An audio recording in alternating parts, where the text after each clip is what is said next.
So hello everyone, it's me Samim or you're watching YouTube channel Itar Comedy King and back to my another vlog in Siliguri or Darjeeling. English তো পারি না, তাও একটু মোটামুটি করে ছেড়ে দিলাম। এইটুকু ইংলিশ বলতে বলতে আমার গাঁড় ফেটে চার হয়ে গেছে। এই গাধা চলে এলো। ব্লগে অ্যাড করবে না? ব্লগে তো এবার আমি বলি, বর্তমানে আমরা আছি এখন শিলিগুড়িতে। এখানে আমার একটা ফ্রেন্ড থাকে, তাই তাকেও ডেকে নিলাম। কি আর ছিলাম দুইজন, হলাম তিনজন। তোমাকে দেখার বহুত ইচ্ছা করছে। এটা হলো আর্মি পাবলিক স্কুল। এটার ভিতরে এখানকার ভিতরে হলো এটা অনেক বড় এটা হলো আর্মি স্কুল। এই গৌরব, তুই এত কেন ভাব পারিস রে? আমরা কি জানতে চাইছি কি কথায় আছে না আছে? আমরা এখন তরাই আছি। পাহাড়টা হালকা হালকা বোঝা যাচ্ছে, তো ক্যামেরাতে বোঝাই যাবে না।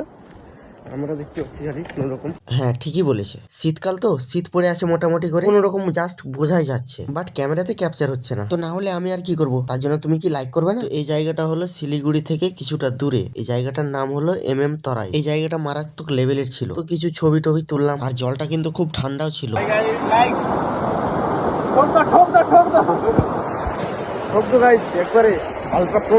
তো ফাইনালি জলে নেমেই পড়লাম। মারাত্মক লেভেলের ঠান্ডা, আর জলের স্পিডটা অনেক বেশি ছিল, যে আমাকে ঠেলে নিয়েই চলে যাচ্ছে। জলের সাউন্ডটা জাস্ট চেক করো। তো আমার স্নান কমপ্লিট, এখন ড্রেস চেঞ্জ করে অন্য জায়গায় যাওয়া যাক। একটু পরে চলে গেলাম তিনজন মিলে বাস খেতে, না মানে বাসের ব্রিজের উপরে। কয়েকটা সেলফি নিলাম, ফটো নিলাম, আর ভিডিও ক্লিপ নিলাম। পড়ছিল লেলাটা লাদাখের লেক বলে এটা লাদাখ।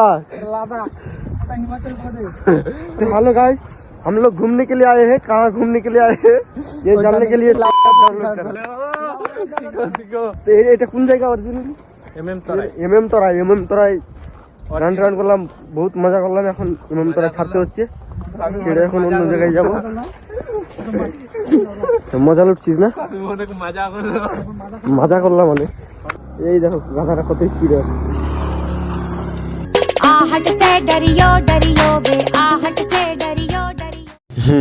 মাথাটা তো হিট হয়ে গেছিল, তাই একটু ঢং করতে করতে মাজা মেরে দিলাম। জাস্ট লোকেশনটা চেক করো, একবারে ওয়াও লেভেলের। চারিদিকে চা বাগান, মাঝখান দিয়ে রাস্তা, মানে ওয়াও লেভেলের গাইস, একবারে ওয়াও ওয়াও। পিছন দিকে ঘুরে দেখি বড় একটা গাধা আয়নার সঙ্গে ঢং করছে। এক হাত দূর থেকে পেটটা বলে, কিরে আমাকে কি ভুলে গেছিস নাকি? তো পেটটার অনেক বড় একটা স্বপ্ন ছিল, পাহাড়ি অঞ্চলে গেলে নাকি নেপালিদের মোমো খাবে। তো এইদিকের মোমোর টেস্টই আলাদা গাইস, একবার খেলে বারবার খেতে ইচ্ছে করবে, তাই আর কি আমি খাই না। না মানে খুব টেস্ট আর কি।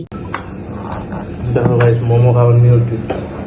প্রথমে চাটনিতে পুরো মোমোটা ডুবে নিতে হয় একবারে, তারপর এখানে সস লাগিয়ে নিতে হয়।